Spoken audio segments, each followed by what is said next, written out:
প্রিয় শিক্ষার্থী, শুরু করছি আজকে টপিক লম্ববৃত্তাকার চোঙ।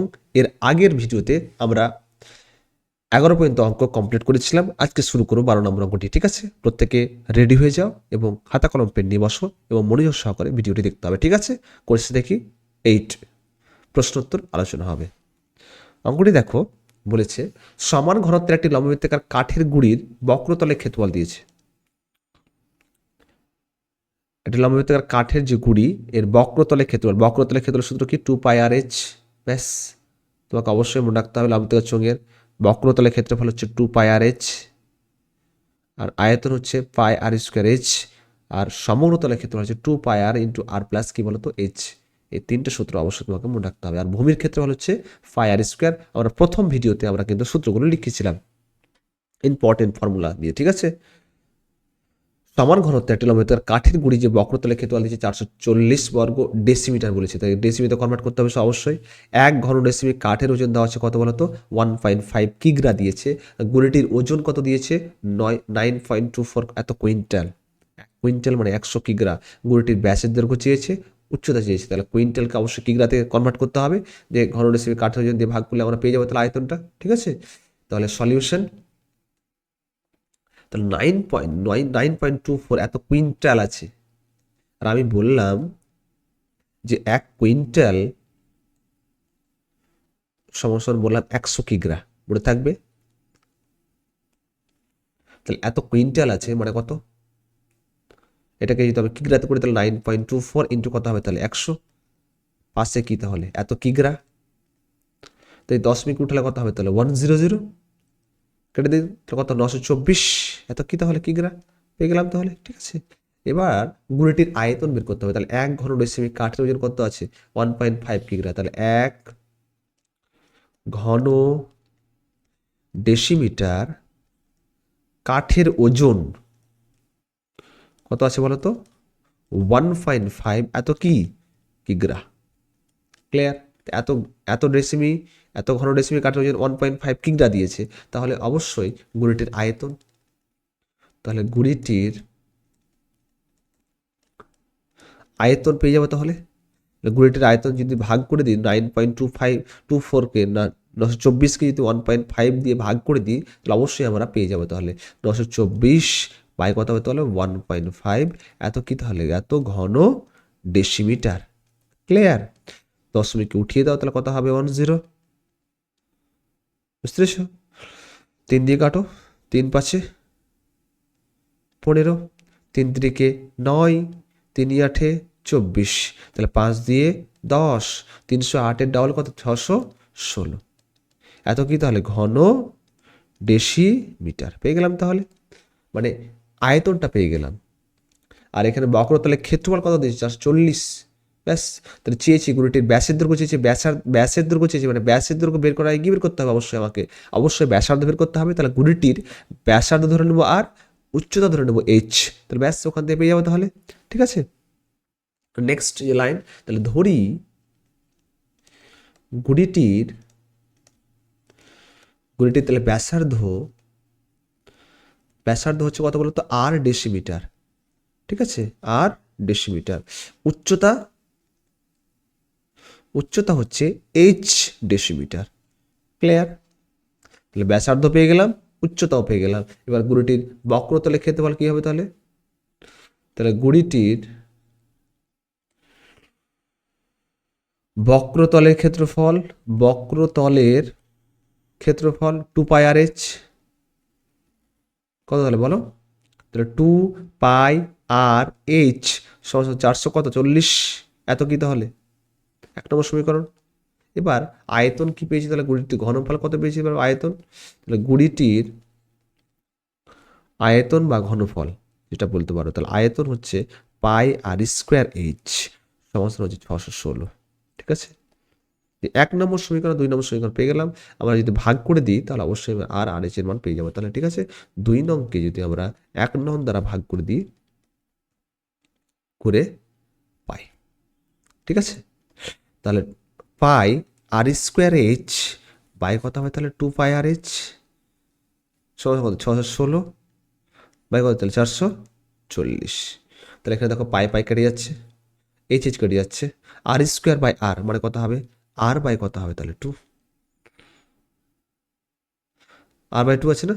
এবার কাটাকাটি করা যাবে তো, 4 11 44 0, 5 11 55, 56 57 58 59 60 61, তাহলে 6 আর 6 6 11 66, 4 10 40, 4 14 56, 2 5 দিয়ে 10, 7 দিয়ে 14, তাহলে 7 বাই কত তাহলে 5। ঠিক আছে,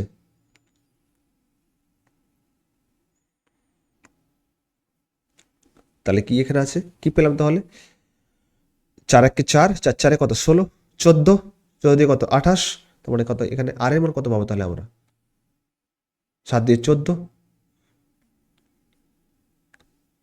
ঠিক আছে, তো আর এর মান পেয়ে যাবো তাহলে 7 ইন্টু 2 বাই কত 5, তাহলে আর এর মান 14 বাই কত তাহলে 5। ঠিক আছে, তাহলে এখানে আর এর মান যখন পেয়ে গেলাম, তা ব্যাস কত হবে তাহলে আমাদের, ব্যাস তাহলে কত হবে 2r, তাহলে 2 ইন্টু 14 বাই কত হবে তাহলে 5, তো 14 দিয়ে কত 28, 28 বাই কত হবে তাহলে 5, তাহলে 5 5 5 25, আর 5 6 কত তাহলে 30, তাহলে 5.6 এত কি তাহলে ডেসিমিটার।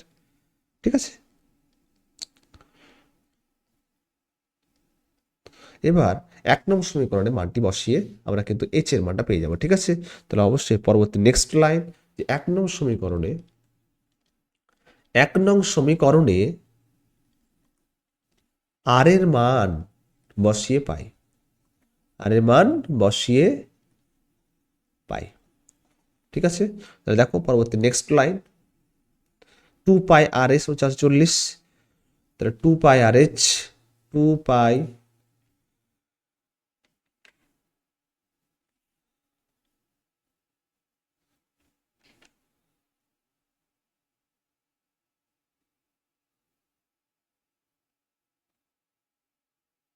2 পাই আর এইচ 440, তাহলে 2 ইন্টু পাই মানে কত 22/7, আর এর মান কত পেয়েছি, আর এর মান পেয়েছি দেখো 5 পয়েন্ট কত 6, তাহলে কত 28 বাই কত 5। ঠিক আছে, মানে 5 পয়েন্ট, এখানে আর এর মান পেয়েছি 14/5।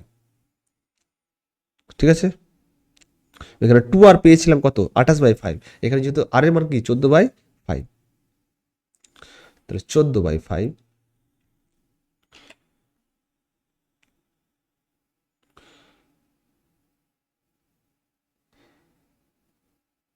14/5 ইন্টু এইচ বের করতে হবে, 400 কত তাহলে 40। ক্লিয়ার, তাহলে সবগুলোকে এক জায়গায় নিয়ে নিয়ে যাই, তাহলে 7 দিয়ে 14, গেলে করে নিচ্ছি, 7 দিয়ে 14 তাহলে কত 22 ইন্টু 2 ইন্টু 2, তাহলে 22 ইন্টু 2 ইন্টু 2 মানে এইচ সমান কত হবে তাহলে 440 ইন্টু কত হবে তাহলে উপরে 5, নিচে কত হবে তাহলে 2 ইন্টু 22 ইন্টু 2, 11 দিয়ে 22, 4 11 44 0, 2 20 কত 20 দিয়ে 40, 2 10, 2 5, তাহলে এইচ এর মান কত পাবে তাহলে 5 5 কত তাহলে 25, তাহলে গুলিটির উচ্চতা তাহলে কত হবে তাহলে, গুলিটির উচ্চতা, গুলিটির উচ্চতা সমান হবে তাহলে 25, এত কি তাহলে ডেসিমিটার। ঠিক আছে, সবাই বুঝতে পেরেছো, রেসপন্স করো।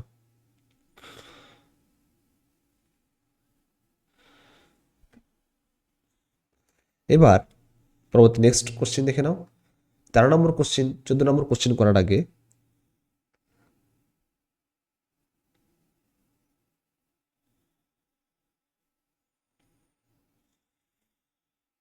13 নম্বর কোশ্চেন করার আগে আমরা 14 নম্বর কোশ্চেনটি করে নেবো, খুব ইম্পর্টেন্ট। দেখো 14 নম্বর কোশ্চেনটি কি বলেছে, তাহলে আমাদের লাস্ট যে অঙ্কটি করলাম, উচ্চতাও পেয়ে গেলাম, গড়িটি ব্যাসার্ধক্য পেয়ে গেলাম, উচ্চতাও পেয়ে গেলাম। ঠিক আছে, প্রত্যেকে বাড়িতে রিভিশন করো, বাড়িতে বেশি বেশি করে প্র্যাকটিস করো। ঠিক আছে, আমরা 13 নম্বর করার আগে 14 নম্বর অঙ্কটি করবো। ঠিক আছে, একটি 2 মুখ খোলা বলেছে একটা লোহার লম্ব বৃত্তাকার ফাঁপা চোঙের উচ্চতা কত 2.8 আছে, চোঙটির অন্তর্ব্যাস দিয়েছে কত 4.6।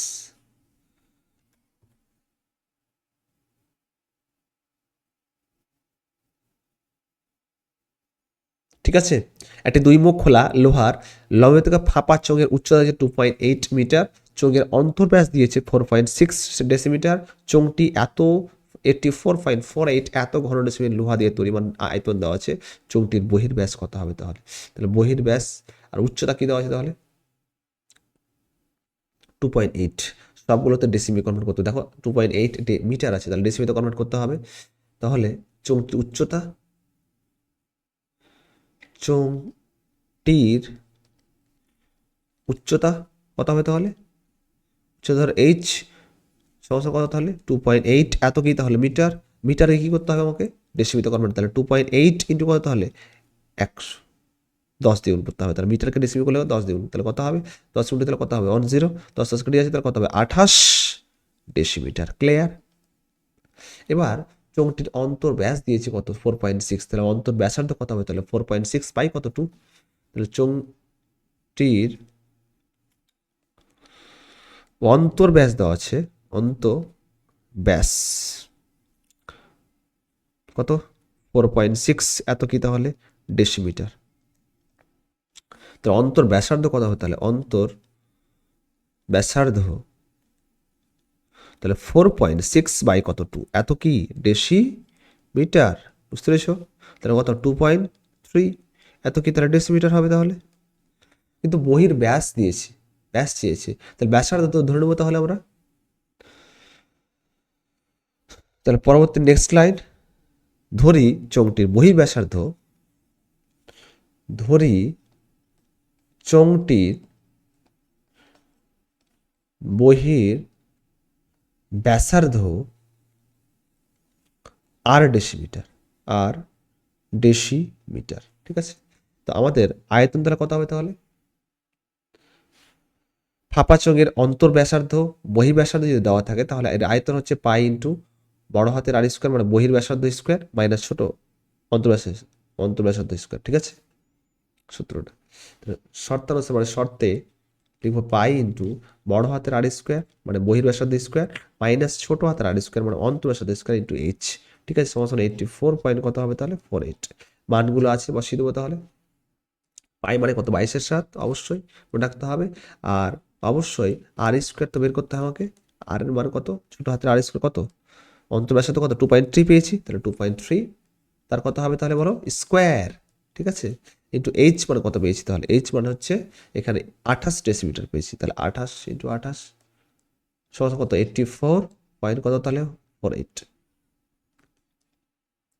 তাহলে 22/7 4 কত তাহলে 28, তাহলে এক সাইড নিয়েও সুবিধা হবে তাহলে। তাহলে আর স্কোয়ার 23 স্কোয়ার কত 529, তাহলে 5 পয়েন্ট কত হবে 29, তাহলে 5.29 সমান কত হবে 84.48 ইন্টু 22/7 ওপরে 7 নিচে কত হবে তাহলে 22, 28টা গুণ থেকে ভাগ হয়ে যাবে তাহলে 10 মিনিট যেন কত 100, 4 7 28, 4 দিয়ে কাটো, 4 দিয়ে 8, 4 1 4, 4 1 4, 4 দিয়ে 8 কাটাটি গেলে কত হবে তাহলে 11 দিয়ে, 11 1 11, 12 13 14 15 16 17 18 19 20 21 22, 21 10 11, তাহলে 11 দিয়ে 22, 11 1 11, 10 আর 1 101 মানে কত 9 11 99, 11 দিয়ে 22। ঠিক আছে, 2 দিয়ে কাটো কত হবে তাহলে 9 দিয়ে 18, 6 দিয়ে 12, তাহলে কত হবে তাহলে আর স্কোয়ার মাইনাস 5.29 সমান 96/100 মানে কত 0.96, 5.29টা মাইনাস অবস্থায় প্লাস হয়ে যাবে তাহলে আর স্কোয়ার কত হবে তাহলে আর স্কোয়ার সমান হয় 0.96 প্লাস কত হবে তাহলে 5.29। ক্লিয়ার? তাহলে এখানে আর স্কোয়ার সমান কত হবে তাহলে 5.29, 5.29 আর 0.96 মানে অবশ্যই 15, 11 12 6 মানে 6.25, তাহলে আর এর মান কত হবে তাহলে আর প্লাস মাইনাস রুট ওভার কত হবে 6.25, ঠিক আছে। তাহলে যেহেতু পজিটিভ হয় ব্যাসার্ধগুলো, তাহলে আর মনে কত হবে তাহলে প্লাস 2.5। চেয়েছিল কি বহির্ব্যাস চেয়েছিল, তো চোঙটির বহির্ব্যাস হবে মানে 2 দ্বিগুণ হবে তাহলে, ঠিক আছে। চোঙটির বহির্ব্যাস তাহলে হবে 2.5 ইন্টু কত হবে তাহলে 2, এত কি তাহলে বলো তো ডেসিমিটার, তাহলে কত 5 ডেসিমিটার।